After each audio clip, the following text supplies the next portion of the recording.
सावन के तीसरे सोमवार पर यूपी के बाराबंकी जिले में बड़ा हादसा हो गया। सावन के तीसरे सोमवार के मौके पर पौराणिक महादेव मंदिर में श्रद्धालुओं की भारी भीड़ उमड़ी और इतनी ही ज्यादा संख्या में वहां पर लोग पहुंचे, जिसके बाद से बड़ा हादसा हो गया। दरअसल बिजली का तार टूटकर गिरा, जिससे टीन शेड में करंट लग गया और करंट की चपेट में आने से भगदड़ मच गई। हादसे में करीब 1.5 दर्जन से अधिक शिव भक्त श्रद्धालु घायल हो गए हैं। बाराबंकी हादसे में मृतक के परिजनों को सीएम योगी आदित्यनाथ ने आर्थिक सहायता देने की घोषणा की है। सीएम योगी आदित्यनाथ ने बाराबंकी हादसे में मृतकों के परिवार को 5 लाख रुपए की आर्थिक सहायता का ऐलान किया है। मृतक के परिवार की 5 लाख की आर्थिक सहायता दी जाएगी। सीएम योगी आदित्यनाथ ने इस घटना पर गहरा दुख व्यक्त किया है। घायलों को समुचित उपचार के लिए निर्देश दिया गया है और इसके साथ ही इस घटना के बाद से यूपी में दुख का माहौल है। श्रद्धालु दर्शन के लिए आए थे।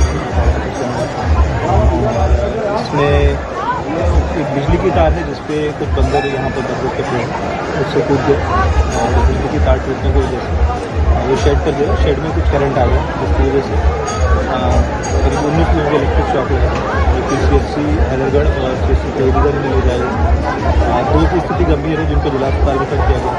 बाकी सभी लोगों की स्थिति सामान्य। हम लोग मैं और प्रकाश आ रहे हैं, तो उनको धीरे धीरे जैसे जैसे ठीक होने डिस्चार्ज किया गया और यहाँ पर कानून व्यवस्था की स्थिति सामान्य है और श्रद्धालु श्रद्धालु ज़्यादा संख्या में इधर आ गए हैं। श्रद्धालु हर साल यहाँ पर रहते हैं, संख्या में रहते हैं, इसी प्रकार से व्यवस्था भी रहती है।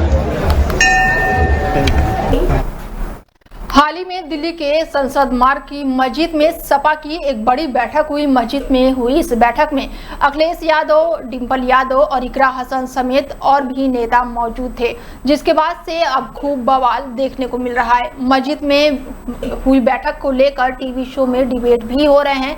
मौलाना ने इस दौरान बैठक की तस्वीरें भी साझा की है और तस्वीरों को देखते हुए डिंपल यादव के कपड़े पर भी कॉमेंट किया गया है।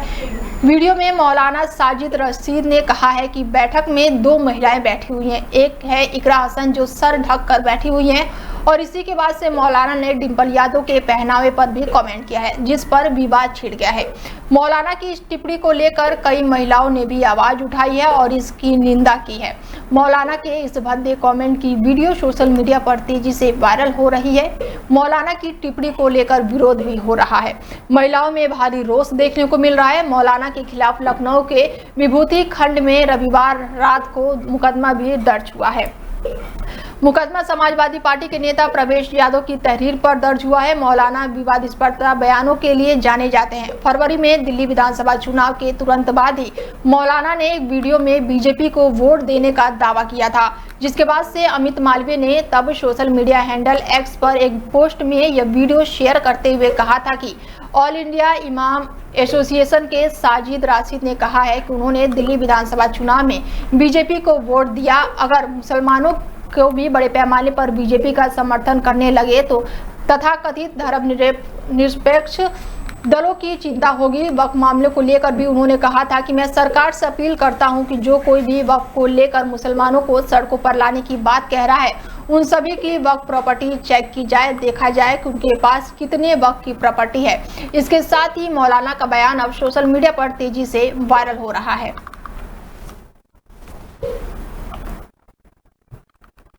खबर यूपी के नोएडा से है, जहां पर पुलिस की शातिर चोर से मुठभेड़ का मामला सामने आया है। पुलिस की गोली लगने से चोर गंभीर रूप से घायल हो गया है। सेंट्रल नोएडा पुलिस की बड़ी कामयाबी हाथ लगी है, जिसके बाद से चेकिंग के दौरान पुलिस और शातिर चोर की यहां पर मुठभेड़ हुई है। पुलिस मुठभेड़ के दौरान शातिर चोर के पैर में गोली लग गई, जिससे वो गंभीर रूप से घायल हो गया। पुलिस ने पवन नाम के घायल चोर को इलाज के लिए अस्पताल में भर्ती करा है। घायल चोर के कब्जे से पुलिस ने मोबाइल फोन, अवैध तमंचा और 5000 रुपए का नगद भी बरामद किया है। पकड़ा गया चोर नोएडा NCR क्षेत्र में चोरी की घटनाओं को लगातार अंजाम दे रहा था और चोर पर आधा दर्जन मुकदमे दर्ज है। सेंट्रल नोएडा के विसरक थाना क्षेत्र के चेकिंग के दौरान पुलिस की ये बड़ी मुठभेड़ हुई है।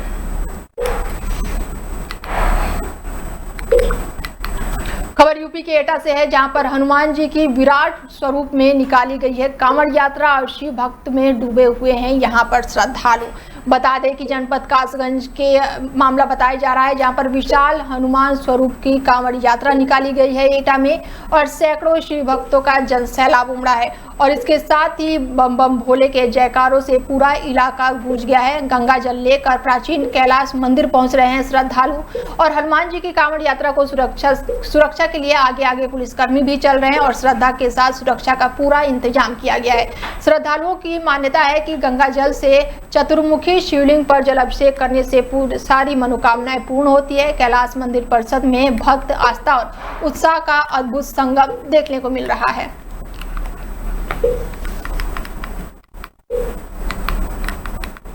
महोबा जनपद के चरखरी कोतवाली क्षेत्र में शनिवार को हुई एक दर्दनाक घटना ने पूरे गांव को स्तब्ध कर दिया है। गांव का 40 साल का युवक करीब 11 बजे अर्जुन नदी किनारे स्थित पुलिया पर बैठा हुआ था और इसके साथ ही गांव वालों के अनुसार वो नशे की हालत में था और अचानक से असंतुलित होकर नदी में जा गिरा। घटना की सूचना मिलने के बाद से पुलिस मौके पर पहुंची और स्थानीय गोताखोरों की मदद से रेस्क्यू ऑपरेशन भी चलाया गया, लेकिन 24 घंटे बीत जाने के बाद भी युवक का कुछ पता नहीं चला और अब एसडीआरएफ मौके पर पहुंची है और सर्च अभियान चलाया जा रहा है। घटना के बाद से पूरे गांव में हड़कंप मचा हुआ है, तो वहीं परिजनों का रो रो कर बुरा हाल है।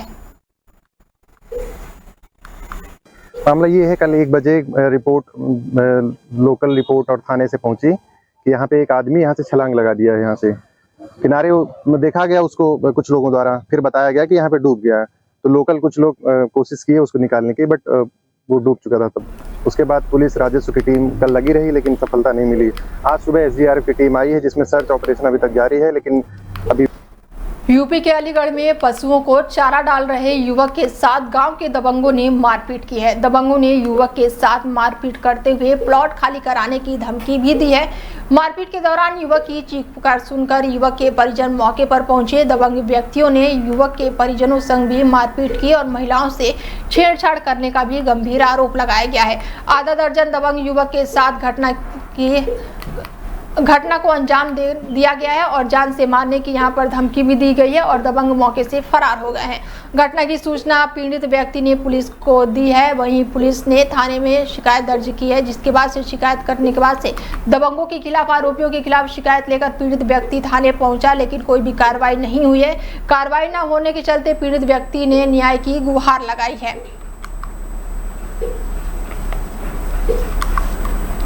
मेरे साथ में कल पशुओं को अपना चारा डाल रहा था, मेरे साथ मारपीट हुई थी। मेरे पड़ोस के 5 लोग आए थे, उन्होंने मुझसे मारपीट की और बोला ये प्लॉट तो ये खाली करना पड़ेगा, खाली नहीं किया तो जान से मार देंगे। कौन लोग थे, किसी को जानते हो? कितने लोग आए थे? 5 लोग आए थे। वो क्या नाम है उनके? अजयपाल, राजवीर सिंह और ललित कुमार, श्रीपाल सिंह और दीपक कुमार। क्या हुआ था वहाँ पर? वहाँ पर उन्होंने मुझे मारा। मारने के बाद मेरी चीख पुकार सुन के मेरी माता जी और मेरी भाभी आई थी। सावन मास के तीसरे सोमवार को लेकर एसएसपी श्याम नारायण सिंह के निर्देश पर कोतवाली नगर में सेवा शिविर का आयोजन किया गया है। कोतवाली नगर प्रभारी अमित कुमार सिंह के नेतृत्व में चला है भंडारा और कांवड़ियों से लेकर राहगीरों तक सबने प्रसाद ली। पुलिसकर्मियों ने निभाई है सेवा की बड़ी मिसाल। श्रद्धा से कांवड़ियों का स्वागत किया गया है। जनपद में दिखी है वर्दी में भक्ति की झलक। इसके साथ ही सेवा का भाव भी जमीन पर देखने को मिल रहा है। तो वहीं पत्रकारों ने भी अपनी अहम भूमिका निभाई है। शिव भक्तों के सेवा में विशेष सहयोग दिया जा रहा है। एटा पुलिस ने कर्तव्य और आस्था का अनोखी चीज देखने को मिली है, जहां पर जन सेवा किया जा रहा है और पूजा भी की जा रही है। इसके साथ ही पुलिस अब शिव भक्तों के लिए बड़ी मिसाल बन गई है। यहाँ पर पुलिस ने कर्तव्य और आस्था की राह पर पुलिस चलती हुई दिखाई दे रही है, जो कि जन सेवा बन जाती है ये पूजा।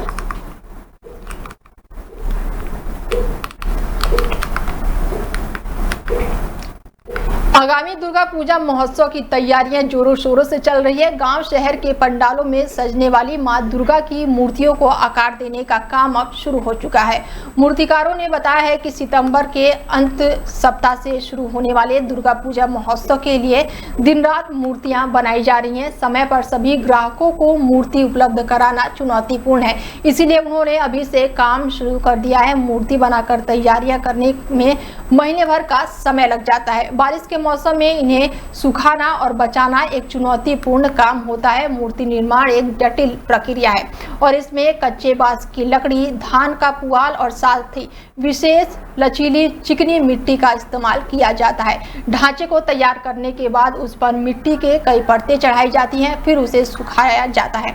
इसके साथ ही अंतिम चरण में मूर्तियों पर रंग लगाया जाता है और फिर उसके बाद से सजावट की जाती है। भैया मूर्ति का काम करता हूँ, मेरा नाम DK राजा है। अच्छा, तो आगामी जो दुर्गा पूजा नवरात्रि है, जिसमें दुर्गा पूजा पंडाल रखा जाता है, जिसमें माँ दुर्गा की प्रतिमा भी रखी जाती है, माँ दुर्गा की प्रतिमा आप बनाते हैं, तो किस तरह का भाव रहता है, किस तरह की प्रतिमा तैयार करते हैं आप?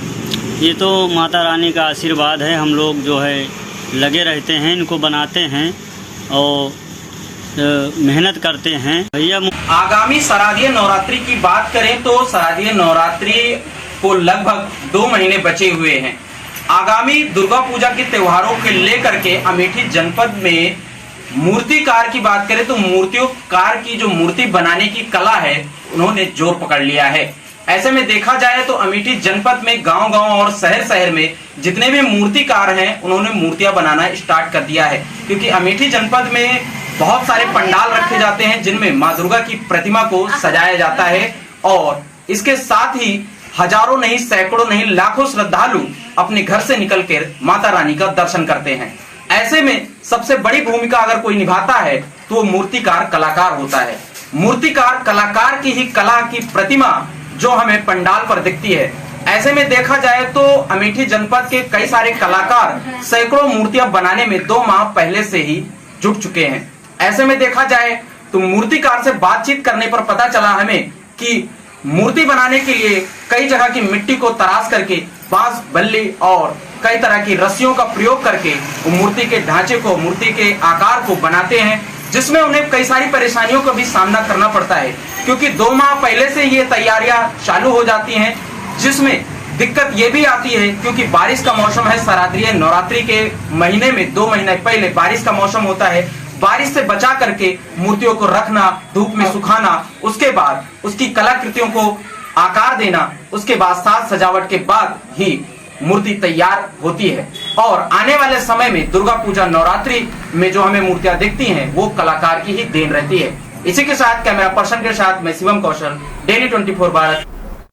झांसी में अपने परिवार के साथ सो रहे पिता पुत्र को एक जहरीले सांप ने काट लिया, जिसके बाद से चीख पुकार मच गई। वहीं मौके पर पहुंचे ग्रामीणों द्वारा सांप को बाल्टी में कैद कर लिया गया और पिता पुत्र की हालत नाजुक देखते हुए उन्हें झांसी के मेडिकल कॉलेज ले जाया गया, जहां पर उनका इलाज जारी हुआ।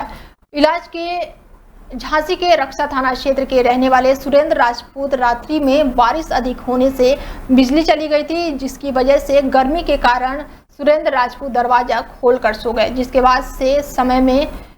बाद घर में एक सांप घुस गया और चारपाई पर सो रहे सुरेंद्र राजपूत और उनके बेटे को काट लिया। कुछ काटने के एहसास पर वो उठे तो देखा बगल में एक 3 फीट लंबा सांप था। शोर सुनकर घर वाले भी जाग उठे और इसके बाद से मौके पर पहुंचे ग्रामीणों ने कमरे में घुस रहे सांप को एक बाल्टी के अंदर कैद कर लिया। हालत बिगड़ने पर दोनों को मेडिकल कॉलेज ले जाया गया, जहां पर उनका इलाज जारी है और हालत नाजुक बनी हुई है। चीख पुकार हो रही, क्या से दौड़े, बोले सर्फ ने डस लिया, सर में दोनों बाप बेटा काट खाओ। नाम क्या है उनका? उनका सुरेंद्र नाम है और लड़के का नाम है वो आशिक। अच्छा। दोनों को काट का चारपाई पे लेटे थे, सर्फ दांत कहाँ से गिर गया चारपाई पे, तो चमट गया होगा, ना मालूम कैसे काटा।